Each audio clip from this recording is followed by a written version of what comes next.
प्यारे दोस्तों, अगर आप किसी भी एग्जाम की तैयारी कर रहे हैं तो मेंसुरेशन से क्वेश्चंस पूछा ही जाता है। तो आज हम विस्तार से जानेंगे मेंसुरेशन से किस टाइप के क्वेश्चंस पूछे जाते हैं और मेंसुरेशन में क्या होता है।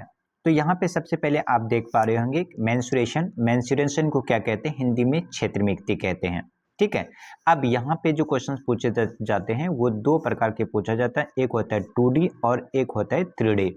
2D का मतलब होता है टू डायमेंशन, डायमेंशन का मतलब होता है भुजा, जिसकी कि दो भुजा होते हैं उसी को ही हम 2D कहते हैं। मान लिया जाए कि हम यहाँ पे एक स्क्वायर बना लेते हैं जिसे हम वर्ग कहते हैं। इस वर्ग में आप देख पा रहे होंगे कि एक साइड इधर है और एक साइड इधर है। इसी को हम इंग्लिश में साइड को डायमेंशन कहते हैं और ये 2 डायमेंशन है, यानी कि एक डायमेंशन इधर एक डायमेंशन इधर। इसलिए जो भी क्षेत्र, जो भी एरिया 2 डायमेंशन से घिरे हुए रहते हैं उस वाले को हम क्या कहते हैं, 2D बोल देते हैं। 2D में क्या क्या आता है, स्क्वायर आता है, रेक्टेंगल आता है, सर्कल आता है, ट्रायंगल आता है, रोम्बस आता है। ठीक है। अगर हम 3D के बारे में बात करेंगे तो यहाँ देखिए 3D में ऐसे हम यहाँ पे बना लेते हैं 3D। अब इस आप में यहाँ पे देख पा रहे होंगे कि 3D में यहाँ से हमने इसको क्या बनाया, क्यूब बना लिया। क्या बना लिया हमने, क्यूब। अब इसमें आप देख पा रहे होंगे कि यहाँ पे हमने देखा क्या कि दो साइड था, 2 डायमेंशन था। अब यहाँ पे देखेंगे तो 3 डायमेंशन है। कौन कौन से, एक देखिए ये वाला डायमेंशन यानी ये वाला भुजा, एक ये वाला डायमेंशन और एक ये वाला डायमेंशन, यानी कि 3 भुजा है, एक भुजा इधर, एक भुजा इधर, एक भुजा इधर। इसलिए हम इसको 3D कहते हैं। ठीक है। एक बात का आप ध्यान रखेंगे कि 2D जितने भी होते हैं, इस 2D का कभी भी आयतन जिसे वॉल्यूम नहीं निकाल सकते हैं, यानी कि वॉल्यूम हम 2D का नहीं निकाल पाते हैं और 3D का हमेशा हम वॉल्यूम यानी आयतन हम निकालते हैं। इसका मतलब ये हुआ कि जो 2D है वो किसी जगह से रिलेटेड यानी कि किसी सतह से कनेक्टेड होता है और जो ये 3D होता है वो एयर में होता है, यानी कि हवा में होता है, किसी भी सतह से स्पर्श होता है, यानी कि ऊपर रहते हैं। इससे हम उठा के वेट कर सकते हैं, नाप सकते हैं, वॉल्यूम यानी कि आयतन निकाल सकते हैं। तो ये समझ पा रहे होंगे। इसमें देखिए square, rectangle, circle, triangle, rhombus. ठीक है। इसमें देखिए cube, cuboid, cylinder, cone, sphere, ये 3D में है और ये 2D में है। चलिए अब हम एक एक करके देख लेते हैं इसके आगे। ठीक है। यहाँ पे चलिए आगे हम देखते हैं। आप यहाँ पे देख, सबसे पहले हम स्क्वायर के बारे में समझ लेते हैं। स्क्वायर में देखिए, स्क्वायर को हिंदी में क्या कहते हैं, वर्ग कहते हैं। ठीक है। इस तरह से हमने एक स्क्वायर बना लिया, यहाँ पे इसके साइड का हमने नामकरण कर दिया एंगल का, ABCD। ठीक है। अब यहाँ पे देख पा रहे होंगे क्या कि AB बराबर BC equal to CD equal to AD। इसका मतलब ये हुआ, ठीक है, इसका मतलब ये हुआ कि जो ये स्क्वायर है ना, स्क्वायर की सारी भुजा यानी कि चारों साइड वो क्या होता है, इक्वल होता है। समझ पा रहे हैं, स्क्वायर की चारों भुजा क्या होता है, इक्वल होता है। ये इसका मतलब ये हुआ कि ये आप जो देख रहे हैं ये वाला भुजा, ये वाला भुजा, ठीक है, ये वाला और ये वाला, चारों साइड क्या है, इक्वल है। हमेशा याद रखिएगा कि वर्ग के यानी स्क्वायर के चारों साइड इक्वल होता है। ठीक है। दूसरा पॉइंट, आमने सामने की जो भुजा होता है वो बराबर होता है, यानी कि AC यानी कि आप जो डायगोनल है, ये क्या है, डायगोनल है। यहां से आप देख पा रहे हैं इसको कहते हैं विकर्ण। ये वाला AC और ये वाला BD, ये दोनों क्या होता है, इक्वल होता है। इसको ध्यान रखेंगे। इसके अलावा ये जो एंगल है जिसे हम कोण कहते हैं, ये चारों एंगल यानी कि चारों कोण, angle A, angle B, angle C, angle D, ये सभी के सभी क्या होता है, इक्वल होता है। और सभी कोण कितने डिग्री के, 90 डिग्री के होते हैं। इसको भी ध्यान रखेंगे। ठीक है। ये यहाँ पे दिया है। इसके अलावा AO, यहाँ से ये वाला जो डिस्टेंस है AO, ये वाला और ये वाला दोनों क्या होता है, बराबर। यानी कि आप जो देख पा रहे होंगे वर्ग स्क्वायर के सेंटर पॉइंट से इस इधर और इससे इधर हमेशा क्या होता है, इक्वल होता है। इस पॉइंट को ध्यान रखेंगे। ठीक है। चलिए अब हम इसका एरिया देख लेते हैं, फॉर्मूला देख लेते हैं। एरिया की बात करें तो वर्ग का क्षेत्रफल यानी कि area of square side square होता है जिसे भुजा स्क्वायर कहते हैं। पेरीमीटर की बात करें तो पेरीमीटर जिसे हिंदी में परिमिति कहते हैं या फिर परिमाप कहते हैं, ये 4 गुना भुजा होता है या 4 गुना साइड होता है। डायगोनल की बात करें, इसे विकर्ण कहते हैं, √2 इंटू साइड होता है। अगर ये स्क्वायर है, ठीक है, इस स्क्वायर में अगर आपको कभी बाय चांस आपको यहाँ से डायगोनल निकालने के लिए बोल दिया जाए, तो आप जो इस डायगोनल निकालने की जो फॉर्मूला है आप ये लगा देंगे, √2 इंटू साइड, साइड का मतलब है भुजा। चलिए अब हम आगे देख लेते हैं रेक्टेंगल यानी कि आयत के बारे में। आयत क्या क्या बताता है। आयत की बात करें तो आयत में देखिए क्या है कि यह एक प्रकार के, ठीक है, जैसे वर्ग बनता है, सभी वर्ग आयत हो सकता है, सभी वर्ग आयत हो सकता है। जैसे मान लीजिए एक हम यहाँ पे एक वर्ग बना देते हैं, ठीक है, एक हमने वर्ग बनाया, ये क्या है, यह एक आयत भी है, यह एक आयत भी है और यह एक वर्ग भी है। और ये सिर्फ और सिर्फ आयत है, ये आयत वर्ग नहीं हो सकता। ये कई बार एग्जाम में पूछे जाते हैं तो इसको ध्यान रखेंगे, ठीक है। अब यहाँ पे देखिए रेक्टेंगल में क्या होता है, आमने सामने की जो भुजा है वो बराबर होता है। जैसे ये वाली साइड और ये वाला साइड दोनों इक्वल होगा, ये वाली साइड और ये वाला साइड क्या होगा, दोनों इक्वल होगा। इसके अलावा यहाँ पे देखिए स्क्वायर यानी वर्ग में और इसमें आयत में दोनों का जो एंगल होता है यानी जो कोण होता है वो 90 डिग्री का ही होता है। इस पॉइंट को ध्यान रखेंगे। इसके अलावा इसमें जो डायगोनल है, जैसे अभी हमने वहां देखा था स्क्वायर में डायगोनल, ये वाला डायगोनल और ये वाला डायगोनल दोनों क्या था, इक्वल था। इसी प्रकार यहाँ पे ये वाला डायगोनल और यहाँ पे ये वाला डायगोनल दोनों क्या होगा, सेम होगा। इस पॉइंट को ध्यान रखेंगे।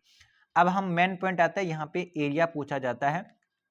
तो आयत का जो क्षेत्रफल होता है, जो एरिया होता है, लेंथ इंटू ब्रेथ होता है, जिसे शॉर्ट में हम L इंटू बी, जिसे हम लंबाई गुना में चौड़ाई, हम इसको शॉर्टकट में इसको हम बोल देते हैं, ठीक है। इसके अलावा परिमिति जिसे परिमाप कहते हैं, इसका परिमाप होता है या परिधि होता है 2 इंटू एल प्लस बी, यानी कि 2 गुना लंबाई प्लस चौड़ाई, इसका परिमाप होता है किसका, आयत का। अगर हम डायगोनल की बात करें यानी कि इसके जो विकर्ण है, विकर्ण की बात करें तो विकर्ण आप सभी पहले जान लीजिए कि विकर्ण होता क्या है। मान लीजिए कि ये क्या है, हमारा आयत है। इस आयत में अगर हम ये यहाँ से यहाँ तक डिस्टेंस निकालें, ये वाली डिस्टेंस निकालें, तो इसी को हम डायगोनल कहते हैं, इसी को हम हिंदी में विकर्ण कहते हैं। और इसका जो फॉर्मूला होता है वो L into B, L square plus B square, यानी कि रूट में L square plus B square होता है, ठीक है। चलिए अब हम अगला देख लेते हैं। अगला हमारे पास क्या है, वृत्त है। वृत्त के बारे में हम देख लेते हैं। वृत्त में क्या है कि यहाँ पे देखिए, अगर ये एक क्या है, सर्कल है, जिसे हम इसे क्या कहते हैं, वृत्त कहते हैं। क्या कहते हैं इसको, हम क्या कहते हैं, वृत्त कहते हैं। फॉर एग्जाम्पल ये हो गया हमारा क्या है, सर्कल है, वृत्त हिंदी में कहते हैं। अब यहाँ से यहाँ तक की जो दूरी है इसको कहते हैं, सेंटर से जो यहाँ पे दूरी है इसको कहते हैं व्यास, या इसी को इंग्लिश में कहते हैं डायमीटर, जो कि यहाँ पे ए बी से यहाँ पे डिनोट कर रहा है। इसके अलावा यहाँ से यहाँ तक की दूरी जो होता है उसको कहते हैं त्रिज्या। और चाहे यहाँ से यहाँ तक की दूरी हो, चाहे यहाँ से यहाँ तक की दूरी हो, चाहे यहाँ से यहाँ तक की दूरी हो, चाहे यहाँ से यहाँ तक की दूरी हो, हमेशा त्रिज्या है जो है वो क्या होता है, इक्वल होता है। चाहे कहीं से भी आप इसको लगा दीजिए, ठीक है। आप जैसे साइकिल है, साइकिल में स्पोक्स देख पा रहे होंगे, वो सभी के सभी स्पोक्स इक्वल होते हैं और वो सभी के सभी क्या है, त्रिज्या। इसका क्षेत्रफल क्या होता है, यानी कि वृत्त का क्षेत्रफल क्या होता है, पाई आर स्क्वायर होता है, या फिर एरिया ऑफ सर्कल क्या होता है, पाई आर स्क्वायर होता है।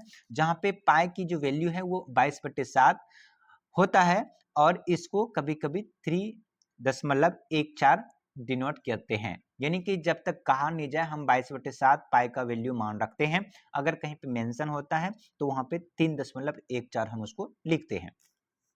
इसके अलावा हम परिधि की बात करें, सरकमफ्रेंस की बात करें, ठीक है, तो इसका परिधि जो होता है वृत्त का वो होता है 2πr। डायमीटर की बात करें, डायमीटर को व्यास कहते हैं और डायमीटर बराबर रेडियस इंटू 2 होता है। या फिर हम ये कह सकते हैं जो डायमीटर है यो 2 का रेडियस, यानी कि रेडियस का त्रिज्या का 2 गुना होता है। और अगर आप रेडियस निकालना चाहते हैं तो जो व्यास है, जो डी है, उसको 2 से भाग कर दीजिए, वो आपका रेडियस निकल जाएगा। वही अगर अर्धवृत्त की बात करें तो अर्धवृत्त का जो क्षेत्रफल होता है वो 1/2 पाई आर स्क्वायर, यानी कि वृत्त का जो क्षेत्रफल होता है पाई आर स्क्वायर में 2 से भाग कर देंगे तो अर्धवृत्त का क्षेत्रफल हो जाएगा। उसी तरह से अर्धवृत्त का जो परिमाप होता है, अर्धवृत्त का परिमाप देखिए, वृत्त का परिमाप क्या होता है 2 पाई आर। अब आप कहेंगे सर इसमें अगर हम 2 से भाग करेंगे तो अर्धवृत्त का परिमाप पाई आर हो जाएगा, लेकिन नहीं, ये जो पाई आर होगा ना सिर्फ यहाँ से यहाँ तक का डिस्टेंस इस कवर करेगा, लेकिन ये वाला जो पार्ट है ये वाला भी तो परिमाप में कंसीडर करते हैं, तो इसलिए इस वाले को क्या कहते हैं 2r कहते हैं। तो इसलिए हम पाई आर में 2r जोड़ देते हैं और ये हमारा अर्धवृत्त का परिमाप होता है। यहाँ से कई बार क्वेश्चंस एग्जाम में पूछे जाते हैं और बच्चे यहाँ पे फंस जाते हैं, तो इस पॉइंट को आप ध्यान रखेंगे, ये वाला फॉर्मूला को। ठीक है, चलिए आगे देख लेते हैं अगला प्रश्न। जो अगला है, अगला हम त्रिभुज के बारे में बात कर लेते हैं। और ये त्रिभुज जो आप देख पा रहे हैं यहाँ से हर एग्जाम में क्वेश्चन बनता ही है। तो देखिए सबसे पहले हम बात करते हैं समबाहु त्रिभुज, जिसे कहते हैं इक्विलेटरल ट्रायंगल इंग्लिश में कहते हैं। समबाहु त्रिभुज का मतलब होता है कि जिसकी जो साइड है तीनों साइड क्या हो, इक्वल हो। यहाँ पे तीनों साइड इक्वल है, उसको समबाहु त्रिभुज कहते हैं। जैसे A B equal to B C equal to A C. इसके अलावा जो यहाँ पे आप एंगल देख रहे हैं, angle A, angle B, angle C, जिसे मतलब कि कौन ए, कौन बी, कौन सी, ये सभी कौन जो है कितने डिग्री का होगा, 60 डिग्री का। ये 2 पॉइंट हमेशा याद रखेगा, समबाहु त्रिभुज के सभी कौन 60 डिग्री के होते हैं। इसके अलावा सभी साइड तीनों भुजाएं एक दूसरे के बराबर होते हैं। इसके अलावा समबाहु त्रिभुज के तीनों कोणों का योग 180 डिग्री का होता है। ये 3 पॉइंट आप ध्यान रखेंगे। चलिए अब आप देख लेते हैं समबाहु त्रिभुज का क्षेत्रफल अगर निकालेंगे तो समबाहु त्रिभुज का क्षेत्रफल होता है √3/4 इंटू भुजा स्क्वायर, यानी कि area of equilateral triangle equal to √3/4 into side square. इसको ध्यान रखेंगे, कई बार एग्जाम में पूछे जाते हैं। अगर हम ऊंचाई निकालेंगे, यानी कि ये वाला आप यहाँ जो देख पा रहे होंगे, तो ऊंचाई बराबर होता है √3/2 इंटू भुजा। ठीक है, ये हमारा समबाहु त्रिभुज का बारे में हमने ये सारे डिटेल जान लिया। इसके बाद हम देखेंगे समद्विबाहु त्रिभुज, यानी कि ए बी इक्वल टू ए सी। समद्विबाहु, जैसे हमने समबाहु त्रिभुज देखा, इक्विलेटरल ट्रायंगल देखा, सभी साइड इक्वल होता है, लेकिन समद्विबाहु त्रिभुज में सिर्फ और सिर्फ 2 भुजा बराबर होता है। ठीक है, यानी ए बी बराबर ए सी, ये ए बी है, ये ए सी है। इसके अलावा 2 कोण यानी कि 2 एंगल इक्वल होता है। कौन कौन से? एंगल बी और एंगल सी। जो 2 भुजा आपस में बराबर होते हैं तो वो सामने वाला हमेशा कोण इक्वल होता है। ठीक है, तो ये रहा समद्विबाहु त्रिभुज। इसके अलावा विषमबाहु त्रिभुज, विषमबाहु त्रिभुज में जिसमें कि कोई भी भुजा एक दूसरे से इक्वल नहीं होता है, जैसे ये अलग है, ये अलग है, ये अलग है, तीनों भुजा अलग होते हैं, उसे विषमबाहु त्रिभुज कहते हैं। ठीक है, चलिए अब हम बात करते हैं कोण के द्वारा। यहां पे देखिए समकोण त्रिभुज, समकोण त्रिभुज में क्या होता है, ऊंचाई, कर्ण, आधार, एक कोण 90 डिग्री का होता है समकोण में। ठीक है, और इसका जो यहाँ पे थ्योरम होता है वो कर्ण स्क्वायर बराबर लंब स्क्वायर प्लस आधार स्क्वायर, उसी लंब को ऊंचाई कहते हैं।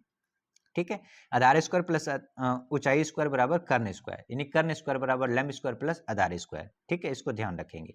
अगर वही हम समकोण त्रिभुज का क्षेत्रफल निकालना चाहेंगे तो उसके लिए एक फॉर्मूला होता है 1/2 गुना आधार गुना ऊंचाई। न्यून कोण की बात करें तो प्रत्येक कोण 90 से कम होता है। पेपर में कई बार पूछ लिया जाता है कि वो कोण जो 90 डिग्री से कम हो उस कोण किस कोण के नाम से जानते हैं, तो उसे हम न्यून कोण के नाम से जानते हैं। इस पॉइंट को ध्यान रखेंगे। अधिक कोण के बारे में बात करें तो एक कोण 90 डिग्री से बड़ा हो तो उसे हम क्या बोलते हैं, अधिक कोण कहते हैं। ठीक है, चलिए अब हम आगे देख लेते हैं। आगे है परिमाप। ठीक है, तीनों भुजाओं का योग। अब अभी जैसे जैसे मैंने आपको बताया क्या कि अगर आप किसी ट्रायंगल का परिमाप निकालना चाहते हैं तो तीनों भुजाओं का योग निकाल लीजिए, वो परिमाप निकल जाएगा। जैसे यहां देख पा रहे हैं हीरोन्स फॉर्मूला कई बार एग्जाम्स में पूछे जाते हैं। ठीक है, तो इसका हीरोन्स फॉर्मूला में अर्ध परिमाप निकालते हैं। अर्ध परिमाप कैसे निकलता है, तो एस, अर्ध परिमाप को एस से डिनोट करते हैं और एस बराबर होता है A plus B plus C divide by 2। A plus B plus C क्या है, तो यहाँ पे साइड है, ए साइड है, बी है, सी है, तीनों भुजाओं का योग 2 से भाग कर देंगे तो हमारा यहाँ पे s निकल जाएगा और s को ही कहते हैं अर्ध परिमिति या अर्ध परिमाप या अर्ध परिमिति। ठीक है, अब हमारे हीरोन्स का फॉर्मूला होता है यहाँ पे ये क्षेत्रफल। ठीक है, हीरोन फॉर्मूला से हम एरिया निकालते हैं किसका, ट्रेंगल का क्षेत्रफल यानी कि त्रिभुज का क्षेत्रफल निकालते हैं अंडर रूट में s into S minus A, S minus B, S minus C. ये हीरोन फॉर्मूला के द्वारा त्रिभुज का क्षेत्रफल निकालने का फॉर्मूला है, इस पॉइंट को ध्यान रखेंगे। इसके अलावा क्षेत्रफल निकालते हैं हम किसका, समकोण त्रिभुज को 1/2 आधार गुना ऊंचाई, जिसे कहते हैं बेस इंटू हाइट। ठीक है, इस तरीके से। और इसके अलावा 1/2 ए इंटू बी, ए इंटू बी का मतलब होता है यहाँ पे ए ये है और बी ये साइन थीटा। थीटा के वैल्यू आप यहाँ पे जो थीटा होता है इसे एंगल होता है और जो यहाँ पे डिग्री होगा ये एंगल, वो डिग्री का वैल्यू यहाँ पुट कर देंगे, आपका आंसर निकल जाएगा। ठीक है, चलिए अगला देख लेते हैं। अगला कुछ पॉइंट है उसको हम देखते हैं। दो छोटी भुजाओं का योग तीसरी भुजा से हमेशा बड़ा होता है। क्या, दो छोटी भुजाओं का योग तीसरी भुजा से हमेशा बड़ा होता है। जैसे इन दोनों को जोड़ेंगे 10 और 25, 10 और 15 जोड़ेंगे तो कितना हो जाएगा 25। कह रहे हैं कि दो छोटी भुजाओं का योग तीसरी भुजा से हमेशा बड़ा होता है। कहने का मतलब कि ये इन दोनों को जोड़ेंगे तो ये 28 से बड़ा होना चाहिए, जबकि ये नहीं हो रहा है, इसलिए ये वाला कभी भी त्रिभुज बनेगा नहीं। यहां देख लेते हैं, देखिए 14 + 13 जोड़ेंगे। ठीक है, तो 13 + 14 जोड़ेंगे तो कितना होगा 27 होगा, जो इससे क्या है बड़ा है। इसका मतलब कि ये वाला हमारा ट्रायंगल फिट बैठ रहा है। समझ पा रहे होंगे। कहने का मतलब ये है कि त्रिभुज संभव तभी होगा जब एक बड़ी भुजा दोनों छोटी भुजाओं की योग बड़ी भुजा से हमेशा बड़ा होगा। दो छोटी भुजाओं का योग तीसरी भुजा से हमेशा क्या होगा, बड़ा होगा। अगर ऐसा नहीं हो रहा है तो इसका मतलब वो त्रिभुज नहीं है, ये वाला त्रिभुज नहीं है, ये त्रिभुज बन रहा है।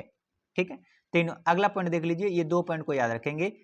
तीनों कोणों का योग हमेशा, अभी मैंने शुरू में ही बताया था कि तीनों चाहे त्रिभुज कैसा भी हो, छोटा हो बड़ा हो, ठीक है, हमेशा तीनों कोणों का योग 180 के बराबर ही होता है।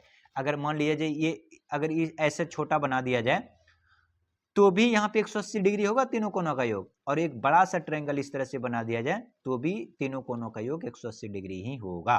ठीक है, चलिए अब अगला देख लेते हैं, समचतुर्भुज। क्या है, समचतुर्भुज। तो यहाँ पे देखिए समचतुर्भुज देख लेते हैं। समचतुर्भुज का हमेशा जो क्षेत्रफल होता है 1/2 विकर्णों का गुणनफल। विकर्णों का गुणनफल का मतलब होता है 1/2 यानी कि हाफ d1 का मतलब होता है ये जो आप देख पा रहे हैं ये d1 है और ये जो आप देख पा रहे हैं d2 है। तो समचतुर्भुज का क्षेत्रफल होता है half into d1 into d2। ठीक है, विकर्ण गुना पहला फर्स्ट विकर्ण इंटू दूसरा विकर्ण। अगर एक भुजा आपको निकालना है, ठीक है, एक भुजा ये वाला साइड आपको निकालना है तो इसका 1/2 रूट में d1 square plus d2 square. d1 d2 का मतलब होता है विकर्ण का स्क्वायर। ठीक है, ध्यान रखेंगे।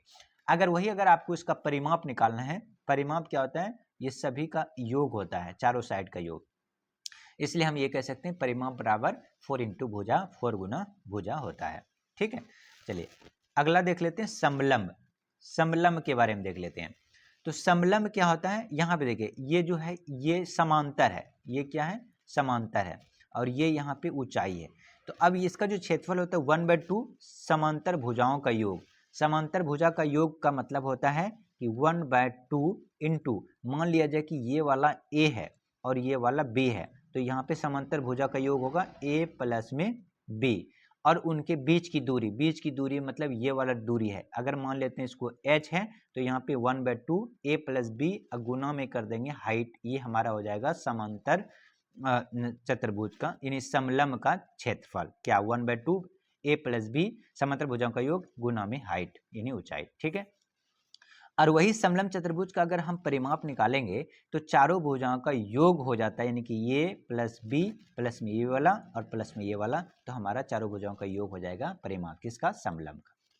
ठीक है, चलिए अगला देख लेते हैं समांतर चतुर्भुज। क्या है, समांतर चतुर्भुज। तो समांतर चतुर्भुज में देखिए क्या है, क्षेत्रफल आधार गुना ऊंचाई होता है, आधार गुना ऊंचाई होता है, और जो इसका किसका आयत का जो क्षेत्रफल होता है ना, वही होता है समांतर चतुर्भुज का भी क्षेत्रफल। वही जो परिमाप होता है जिसका आयत का वही होता है इसका 2 इंटू एल प्लस बी, यानी कि आयत का क्षेत्रफल क्या होता है आप सभी जानते हैं लंबाई, ठीक है, लंबाई गुना में चौड़ाई, और उसी का परिमाप क्या होता है 2 इंटू एल, एल प्लस में बी, वही होता है सेम, ठीक है। चलिए अगला देख लेते हैं 3 डायमेंशन के बारे में। तो 3 डायमेंशन जैसे मैंने बताया था आपको कि यहाँ पे जिसमें कि 3 डायमेंशन होता है उसको हम क्या कहते हैं 3 डायमेंशन कहते हैं, ठीक है। तो अब हम देख लेते हैं, मैंने आपको पहले ही बताया था जो कोई फिगर क्या हवा में हो, सतह से कनेक्टेड ना हो, उसे ही 3D कहते हैं, और 3D का ही हम आयतन यानी वॉल्यूम निकाल सकते हैं। तो इसका हम आयतन वॉल्यूम निकाल सकते हैं, और इसका ये जो घन है जिसे हम क्यूब कहते हैं, क्यूब का आयतन होता है भुजा क्यूब, जिसे इंग्लिश में कहते हैं ए क्यूब, ठीक है। अगला क्या है विकर्ण है, विकर्ण यानी कि यहाँ से यहाँ अगर आप इस तरह से लाइन खींचें तो ये वाला क्या हो जाएगा विकर्ण हो जाएगा, और इसका विकर्ण अगर विकर्ण को इंग्लिश में कहते हैं डायगोनल, जिसे डी से डिनोट करते हैं, और इसका डायगोनल होता है √3 गुना में भुजा, ठीक है। अगला है वक्र पृष्ठीय क्षेत्रफल, जिसे curve surface lateral surface area या कर्व सरफेस एरिया कहते हैं। इसका कर्व सरफेस एरिया होता है 4 इंटू भुजा स्क्वायर। अब ये होता क्या है, देखिए ये जो कर्व सरफेस एरिया है इसका मतलब होता है कि ये नीचे वाले को छोड़कर ऊपर वाले छोड़कर सिर्फ साइड साइड को ही एरिया निकाला जाता है, उसी को कहते हैं कर्व सरफेस एरिया। कुल पृष्ठीय क्षेत्रफल निकालना है, यानी कि कुल पृष्ठीय क्षेत्रफल का मतलब होता है क्या कि नीचे भी और इसके ऊपर भी और इसके चारों साइड भी, उसको कहते हैं टोटल सरफेस एरिया या कुल पृष्ठीय क्षेत्रफल। इसका होता है 6 इंटू भुजा स्क्वायर या 6 गुना भुजा स्क्वायर, ठीक है। चलिए अगला देख लेते हैं, अगला हम घनाभ के बारे में देखेंगे। घनाभ ये क्या होता है, यह एक प्रकार के आयत के ऊपर आयत, मान लीजिए ये क्या है आयत है, इसके ऊपर आयत के ऊपर आयत, आयत के ऊपर आयत, आयत के ऊपर आयत रखेंगे तो किस इस तरह से यहाँ पे इसमें ऊंचाई भी हो जाएगा, और जैसे ऊंचाई हो जाएगा तो इसको हम क्या कहते हैं, इसको हम बोलते हैं घनाभ, ठीक है। इंग्लिश में कहते हैं क्यूबॉइड। इसका आयतन होता है L गुना बी गुना एच, यानी लंबाई गुनी चौड़ाई गुनी ऊंचाई। ये वाला हो गया लंबाई, ये हो गया हमारा चौड़ाई, ठीक है, और ये हमारा हो गया ऊंचाई, ठीक है। अब यहाँ पे देखिए विकर्ण, विकर्ण क्या होता है, यहाँ से यहाँ ये जो डिस्टेंस है इसके बीच की दूरी, यानी कि यहाँ से यहाँ जो बीच की दूरी है इस वाले को कहते हैं विकर्ण, जिसे डायगोनल कहते हैं। डायगोनल निकालने के लिए फॉर्मूला हमारे पास होता है L square plus B square plus H square, यानी कि लंबाई का स्क्वायर प्लस चौड़ाई का स्क्वायर प्लस में ऊंचाई का स्क्वायर, ठीक है। अगर हम इसका वक्र पृष्ठीय क्षेत्रफल निकालना चाहते हैं, वक्र पृष्ठीय क्षेत्रफल का मतलब होता है सरफेस एरिया, ठीक है, सरफेस एरिया। वक्र पृष्ठीय क्षेत्रफल को इंग्लिश में कहते हैं कर्व, कर्व सरफेस एरिया। तो 2 into L plus B into H, 2 into L plus B, यानी कि अब गुना में एच कर देंगे, वो होगा वक्र पृष्ठीय क्षेत्रफल। इसके वक्र पृष्ठीय क्षेत्रफल चारों साइड की क्षेत्रफल सिर्फ हो गया ये हमारा। वही अगर कुल पृष्ठीय क्षेत्रफल निकालना है तो 2 into L B plus B H plus H L, ये हमारा हो गया फॉर्मूला। मैं आपको अभी भी सभी खाली फॉर्मूला ही बता रहा हूं, आगे मैं इस पे क्वेश्चंस भी आपको करके बताऊंगा।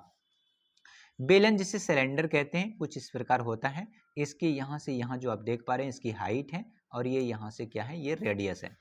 आयतन, अगर बेलन का आयतन बोले, बेलन का आयतन तो ये पाई आर स्क्वायर एच होता है, जिसे इंग्लिश में सिलेंडर, वॉल्यूम ऑफ सिलेंडर कहते हैं इसको। वक्र पृष्ठीय क्षेत्रफल जिसे सी एस ए कहते हैं, C S A curve surface area, ये क्या होता है 2 pi R H, 2 pi R H. इसमें आप कंफ्यूज नहीं होंगे, 2 पाई आर ये जो वृत्त है जिसे सर्कल है इसका परिधि होता है 2 पाई आर एच, इसमें अगर एच लगा देंगे तो बेलन का वक्र पृष्ठीय क्षेत्रफल हो जाएगा। वही यहाँ पे देखिए नीचे जो है वो टी एस ए है, जिसे टोटल सरफेस एरिया होता है, संपूर्ण पृष्ठीय क्षेत्रफल जिसे कहते हैं इंग्लिश में। ये क्या होता है 2 pi R into R plus H या एच प्लस आर, ठीक है। ऐसे क्यों होता है, क्योंकि देखिए इसके चारों साइड का जो एरिया होता है वो 2 पाई आर होता है, और यहाँ पे देखिए नीचे क्या है एक सर्कल है, ये जो आप देख पा रहे होंगे यहाँ पे देखिए ये नीचे इस तरह से एक सर्कल है, ऊपर भी क्या है एक प्रकार के यहाँ पे सर्कल है, ठीक है। तो ये दोनों सर्कल यानी कि 2 सर्कल हो गया। तो नीचे का एक सर्कल, सर्कल का क्या होता है पाई आर स्क्वायर, क्या होता है पाई आर स्क्वायर, तो नीचे का एक पाई स्क्वायर, ऊपर का एक पाई स्क्वायर, दोनों को जोड़ देंगे 2 पाई स्क्वायर। इसी को शॉर्ट में हम कहते हैं 2 pi R into H plus R. ठीक है, चलिए अगला देख लेते हैं। अगला है शंकु, जिसे कहते हैं कॉन। क्या बोलते हैं? शंकु, इंग्लिश में कहते हैं इसको कॉन। इसमें क्या होता है? एक साइलेंट हाइट होता है, जिसे हिंदी में कहते हैं तिर्यक ऊंचाई। क्या बोलते हैं? तिर्यक ऊंचाई। इसी वाले को कहते हैं तिर्यक ऊंचाई, और इस वाले को कहते हैं हाइट, और ये वाला हमारा क्या है? रेडियस है। इसको डिनोट करते हैं एल से, जिसे, और इसको एच यानी हाइट, और आर मतलब रेडियस, जिसे त्रिज्या कहते हैं। इसके आयतन निकालने के लिए होता है 1/3 पाई आर स्क्वायर एच। ये फॉर्मूला होता है आयतन किसका? शंकु का। शंकु का आयतन 1/3 पाई आर स्क्वायर एच। वही वक्र पृष्ठीय क्षेत्रफल, जिसे कहते हैं कर्व सरफेस एरिया, पाई आर एल। एल नहीं दे रखा होता है, तो एल को सलेंट हाइट कहते हैं, और इसको निकालने का फॉर्मूला होता है एल स्क्वायर बराबर H square plus R square. या फिर इसी तरह से एल निकालेंगे तो यहाँ पे फॉर्मूला होता है एच स्क्वायर प्लस में आर स्क्वायर, और इसको हम कर देते हैं रूट। ठीक है, ये हमारा एल निकल जाता है। अगला है कुल पृष्ठीय क्षेत्रफल, pi R into L plus R, या फिर पाई आर एल प्लस में pi R square. Pi R L वक्र पृष्ठीय क्षेत्रफल होता है, यानी कि यहाँ से यहाँ तक जो ये वक्र पृष्ठीय क्षेत्रफल होता है, लेकिन ऊपर में क्या है? ऊपर में एक सर्कल है, सर्कल यानी कि वृत्त है। वृत्त के क्षेत्रफल क्या होता है? Pi R square. इसलिए हम इसको कहते हैं pi R into L plus R. ठीक है, चलिए अगला हम गोला के बारे में देखते हैं। ठीक है, यहाँ पे गोला, गोला को कहते हैं स्पेयर। क्या बोलते हैं? स्पेयर। इस तरह से गोला होता है। गोला को हम हिंदी में तो गोला ही कहते हैं, लेकिन हम जो इसको इंग्लिश में है उसको कहते हैं स्पेयर। और इसको हम आयतन निकालते हैं, तो आयतन होता है 1/3 पाई आर क्यूब। गोले का आयतन 4/3 पाई आर क्यूब। गोले का आयतन 4/3 पाई आर क्यूब। पृष्ठीय क्षेत्रफल की बात करें तो 4 पाई आर स्क्वायर। गोला का जो पृष्ठीय क्षेत्रफल होता है वो 4 पाई आर स्क्वायर। इसमें टी एस ए, जैसे टोटल सरफेस एरिया है, ये जो पृष्ठीय क्षेत्रफल है वही टी एस ए होता है, क्योंकि ये टोटल होता है। ठीक है, तो इस पॉइंट को ध्यान रखेंगे। अब हम हेमिस्फीयर, जिसे कहते हैं अर्धगोला, गोले को जब हम काट लेते हैं तो कुछ इस प्रकार हमारा अर्धगोला प्रतीत होता है। क्या प्रतीत होता है? अर्धगोला प्रतीत होता है। तो अब यहाँ पे देखिए, अर्धगोले का जो आयतन होता है वो 2/3 पाई आर क्यूब। गोले का 4/3 पाई आर क्यूब, यहाँ से इसको आधा कर देते हैं तो 2/3 पाई आर क्यूब। वही इसका वक्र पृष्ठीय क्षेत्रफल होता है 2 पाई आर स्क्वायर। वक्र पृष्ठीय क्षेत्रफल 2 पाई आर स्क्वायर, क्योंकि आधा कट जाता है, कट जाएगा तो यहाँ पे देखिए ये जो बीच वाला पार्ट है ये वाला भी हो जाता है, और ये ऊपर वाला भी हो जाता है। तो यानी कि इसकी जो कुल पृष्ठीय क्षेत्रफल वो बढ़ जाता है। कैसे बढ़ जाएगा? देखिए अभी हमने इसको काटा, तो काटने के बाद जो अंदर वाला ये जो कटोरी है, अंदर वाला भाग, ये वाला भी क्षेत्रफल बढ़ गया और बाहर वाला भी बढ़ गया। तो इसलिए हम यहाँ पे इसको बोलते हैं 3 पाई आर स्क्वायर। ठीक है, इसका जो कुल पृष्ठीय क्षेत्रफल हो जाएगा वो 3 पाई आर स्क्वायर हो जाएगा। किसका? अर्धगोले का। ठीक है, तो आज के लिए इतना ही रखते हैं। इसके बाद हम फिर इसमें आपको क्वेश्चंस करके दिखाएंगे। थैंक यू फॉर वाचिंग, और हाँ अपने दोस्तों को भी जरूर शेयर करिएगा। Bye bye.